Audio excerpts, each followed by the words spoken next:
Assalamualaikum. Waalaikumsalam. Ya, masuk. Kasih bang.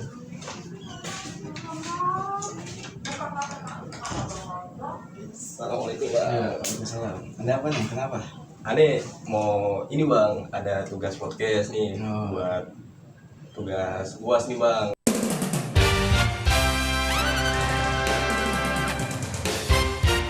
Bang, Yuk. kan lebih kan bisa bahasa Arab nih bang. Jago bahasa Arab lah. Tahu budaya Arab juga nggak sih bang? Oh, kalau gue sih sedikit ya. Tahunya sedikit. Tahu. Oh, kalau yang aneh tahu kan kalau kebudayaan itu kan erat kaitannya nih bang sama sastra. Iya. Kalau menurut abang nih tahu nggak sih sastra itu apa sih? Menurut abang aja Iya. gimana? Kalau yang gue pahamin ya, sastra Arab itu dia kan seni yang objeknya itu adalah bahasa itu sendiri. Jadi ya bagaimana menelaah bahasanya itu ya, kemudian ada karya fisiknya berbentuk prosa, puisi atau lainnya. Itu sih yang gue pahami. Oh, jadi tuh sastra itu mengolah bahasa di komunikasi gitu nih bang ya? Iya sih, karena mau bagaimanapun manusia itu nggak akan bisa terlepas dari yang namanya komunikasi, dan bentuk dari komunikasi itu adalah bahasa gitu. Pantesan kalau orang yang suka diem-dieman biasanya cintanya anyep. Nah, kalau itu namanya silent treatment itu dia. Oh itu saya Silent treatment. kayaknya abang suka patah hati juga nih. Oh iya, biasa lah. Namanya juga manusia. Nah, kalau aneh juga kan ini bang, kayak sastra Arab kan pernah namanya tuh waktu dulu tuh masuk ke Indonesia kan. Iya. Itu sastra tuh ada pengaruh apa sih? Ngapain gitu ke sastra Indonesia? Apa yang pengaruhnya diubah emang itu? Gimana tuh bang? Kalau untuk pengaruhnya pastinya ada bahasa-bahasa yang tadinya itu nggak ada di bahasa Indonesia, kemudian ketika ada bahasa Arab masuk ke Nusantara, itu ada perubahan evolusi bahasa, adanya kata serapan. Kayak misalnya dahulu itu nggak ada istilah seperti akhirat, kubur, kemudian dunia, kursi, lainnya. Tapi dengan bahasa Arab itu masuk, kemudian ada tuh bahasa-bahasa seperti akhirah yang itu tadinya bahasa Arab, kemudian diserap ke bahasa Indonesia menjadi akhirat. Ya, dunia juga. Dunia gitu. Oh jadi ada penambahan kosakata. Ada lagi nih yang menarik. Apa tuh? Kayak adab. Adab. Iya, adab itu kan udah menjadi kata serapan di bahasa Indonesia. Ya kalau misalkan kita lihat, adab itu erat identik kaitannya sama budi pekerti. Ya. Sama juga. Padahal adab itu kalau misalnya kita lihat ke UIN ya, itu ada namanya fakultas adab dan humaniora. Adab itu adalah sastra.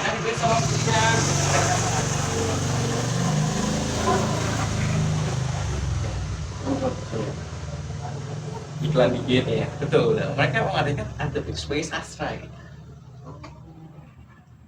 Jadi dari bahasa, tapi kan namanya juga bahasa kan komunikasi, membentuk kebudayaan, terus juga ingin direpresentasikan dengan sastra. Nah tapi kan aneh sendiri kan sukanya nih sastra Jepang nih bang, terutama manga nih, komik nih. Nah kan biasanya tuh kalau orang-orang yang suka manga atau komik tuh biasanya tuh seakan-akan tuh kalau dirinya itu sebagai karakter dari si karya sastranya ini, dari komiknya ini. Nah apakah misalkan apa sastra Arab masuk dengan budayanya, dengan bahasanya, apakah orang-orang Indonesia yang baca itu jadi mirip-mirip orang Arab kah atau gimana kah? Bisa nggak sih gitu? Ya, bisa aja, karena adanya pengaruh tadi. Kayak misalnya bahasa Arab di Nusantara itu dia memiliki derajatnya sendiri.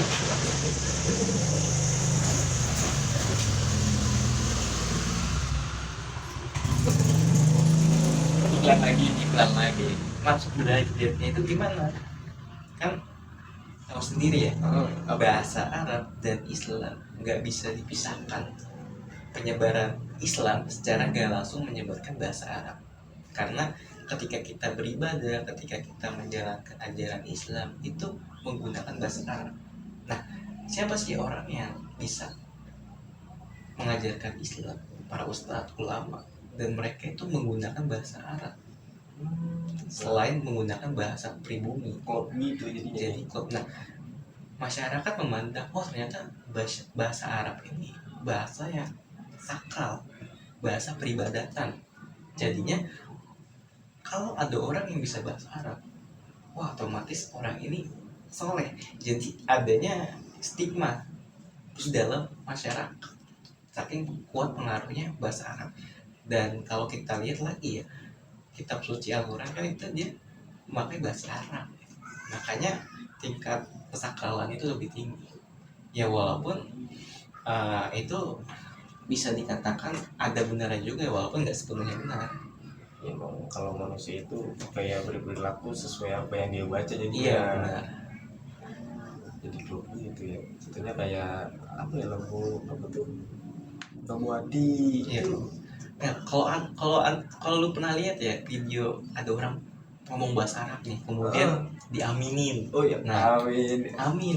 Ya itu kan konteksnya bercanda nih. Tapi tetap aja kita lihatnya itu kayak, wah ternyata ada persepsi di tengah masyarakat kalau misalnya bahasa Arab itu sakral, nggak boleh dibercandain. Walaupun kenyataannya ya nggak begitu. Dia seperti bahasa pada umumnya. Ada bahasa di mana dia itu harus serius, harus formal, dan ada juga bahasa yang santai sehari-hari, bahasa gaul misalnya.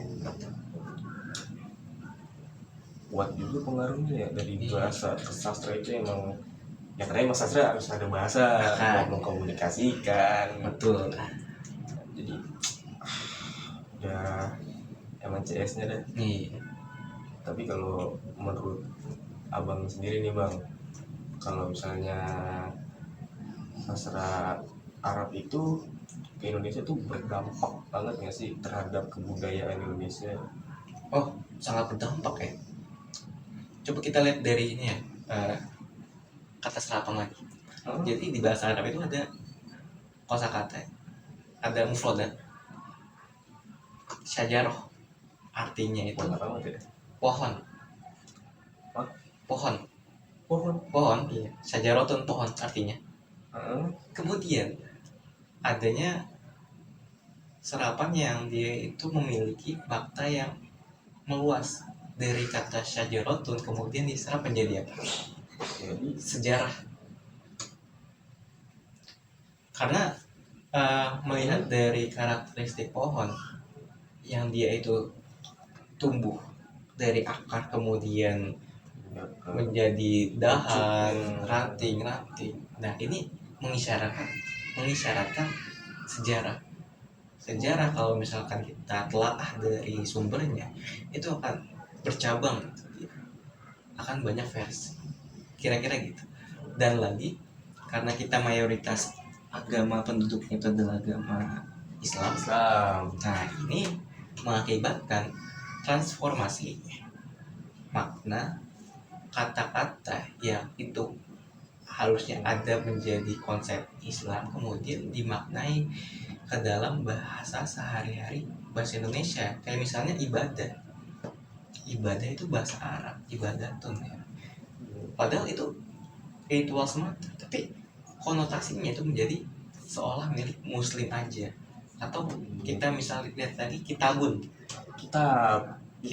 buku aja. Oh, kitabun buku. Nah, kalau kitab jadi lebih ke apa ya? Iya. Pedoman, jadi buku Iya. pedoman gitu ya. Padahal kitabun itu secara bahasa leksikal dia itu hanya menunjukkan buku pada umumnya, tapi karena masyarakat kita dia itu memiliki persepsi berbeda, akhirnya kitabun menjadi kitab suci Al-Quran atau bahkan Alkitab untuk umat Kristiani. Untuk umat Kristiani. Karena apa? Kitab ini udah konotasinya sakral. Pokoknya kalau misalnya ada bahasan kitab, oh berarti dia bukan buku sembarangan, buku yang suci. Udah berubah Iya. banget dari kosakatanya. Kayaknya emang sastra dulu tuh kayaknya emang banyak pakai bahasa serapan sih ya. Iya, Bahasa Arab juga banyak gitu. sampai dampaknya sampai sekarang nih, kayak misalkan adat juga ya. Ini ada lagi nih bro nih. Apa tuh? Ini agak lucu juga sih teman. Oh nih, Dakaro. Dakaro. Coba jelasin tuh apa tuh?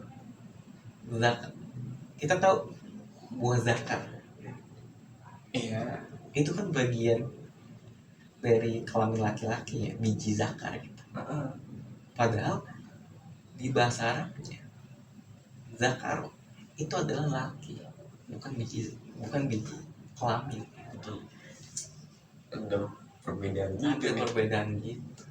Emang nih bahasa tuh susah banget nih. Ya, jadi adanya penyempitan makna, ada juga pengaruh dari perluasan makna kayak tadi ya, sejarah dari pohon kok bisa jadi sejarah, kemudian dari lelaki karena ada penyempitan makna kok bisa menjadi biji zakar. Jadi emang sangat luas lah bro.